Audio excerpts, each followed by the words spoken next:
national news this morning. The president facing some new criticism ahead of his Middle East trip today.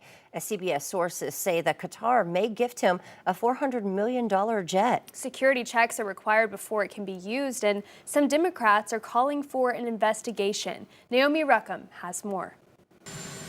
President Donald Trump is facing new criticism as he sets off for the Middle East today. Qatar confirms that it is considering the possible transfer of a luxurious jumbo jet to the president for his temporary use, though it won't happen during his trip because the plane has to be checked for security and spy devices first. The transfer is also subject to legal review, with some congressional Democrats now pushing for an investigation. Senate Minority Leader Chuck Schumer on X calling the plane premium foreign influence with extra legroom. President Trump hit back on social media, describing the plane as a gift, claiming it's a very public and transparent transaction, while calling the Democrats world-class losers.